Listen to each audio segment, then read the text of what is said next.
အားလုံးပဲမင်္ဂလာပါအင်းကြီးမြေ education မှာယနေ့သင်ကြားမယ့်သင်ကြားရေး lesson ကတော့ G8 သင်ယူအခန်း1ရဲ့ lesson-34 ပဲဖြစ်ပါတယ်ဆရာတို့ပု္ပ္ပာနံပါတ်2ကိုဆက်လက်လေ့လာလိုက်ရအောင်ပါပု္ပ္ပာနံပါတ်2မှာပု္ပ္ပာခွဲ6ပုဒ်ရှိပါတယ်ဆရာယနေ့ lesson မှာတော့နံပါတ်ကာကြီးနံပါတ်ခါခွေနံပါတ်ခငယ်တို့ကိုသင်ကြားပေးသွားမှာပဲဖြစ်ပါတယ်နံပါတ်ကာကြီး 5/4 minus 2/3 plus 1/9 လို့ပေးထားပါတယ်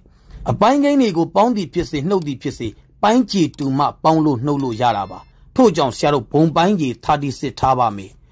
ပိုင်းကြီးကို36ဖြစ်ချင်ရင်9နဲ့မြောက်ပါတယ်ပိုင်းကြီးကို9နဲ့မြောက်ရင်ပိုင်းဝေကိုလည်း9နဲ့မြောက်ပါတယ်9 5လီ45ပါလက္ခဏာက minus ပါပိုင်းကြီးကို36ဖြစ်ချင်ဆရာတို့ထွဲနဲ့မြောက်ပါတယ်ပိုင်းကြီးကိုထွဲနဲ့မြောက်ရင်ပိုင်းဝေကိုလည်းထွဲနဲ့မြောက်ပါတယ်12 2လီ24ပဲဖြစ်ပါတယ်လက္ခဏာက plus ပါပိုင်းကြီးကို4နဲ့မြောက်ရင်ပိုင်းဝေကိုလည်း4နဲ့မြောက်ပါတယ်4 တလီ4ပါဆက်လက်ဖြည့်ရှင်းပေးပါမယ်ပိုင်းဝေတန်ဖို့ရှင်းပါမယ်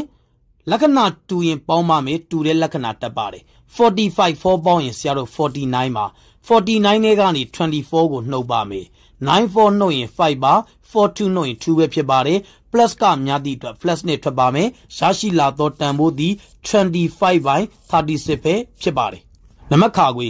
4/5 e 4/5 plus 2/3ကိုဖြည့်ရှင်းခိုင်းတာပဲဖြစ်ပါတယ်သင်္ချာမှာဆရာတို့ e ဆိုတာမြောက်ချင်းပါဂွင်းထဲကဂိမ်းကိုအရင်ရှင်းပါမယ်အပိုင်းကိန်းနှစ်ခုဖြစ်သည့်အတွက်ပိုင်းကြီးကိုဆရာတို့15ထားပါမယ်ပိုင်းကြီးကို3နဲ့မြောက်ရင်ပိုင်းဝေကိုလည်း3နဲ့မြောက်ပါတယ်3 4လီ12ပါလက္ခဏာက plus ပါပိုင်းကြီးကို5နဲ့မြောက်ရင်ပိုင်းဝေကိုလည်း5နဲ့မြောက်ပါတယ်9 2လီ10ပါဆက်လက်ဖြည့်ရှင်းပေးပါမယ် 4/5 က 4/5 ပါ into က into ပါဂွင်းထဲကကင်းကိုဖြည့်ရှင်းလို့ရရှိလာသောတန်ဖိုးသည်22/15ပဲဖြစ်ပါတယ်ခြေတရားတန်မိုးရှိလာကြည့်တဲ့အခါမှာခြေတရားတန်မိုးမရှိပါဘူးထို့ကြောင့်ပိုင်းကြီးအချင်းချင်းမြောက်ပါမယ်ပိုင်းဝေအချင်းချင်းမြောက်ပါမယ်ပိုင်းဝေအချင်းချင်းမြောက်လို့ရရှိလာသောတန်ဖိုးသည်88ပါပိုင်းကြီးအချင်းချင်းမြောက်လို့ရရှိလာသောတန်ဖိုးသည်75ပဲဖြစ်ပါတယ်ရရှိလာသောတန်ဖိုးကိုဆရာတို့ miss number ကိန်းရောပြောင်းပါမယ်ကိန်းရောပြောင်းခြင်းရင်88ကိုတီးပြီး75နဲ့စားပါမယ်85တက်လီ85ပါ85နှုတ်ရင်3ပါ87နှုတ်ရင်1ပါဆရာတို့စားလက်သည်အပြေကိန်းပဲဖြစ်ပါတယ်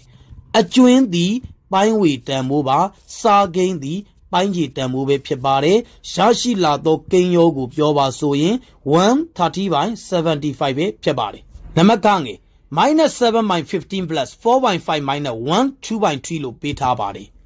ပထမအပိုင်းကိန်းသည် -7/15 ပါ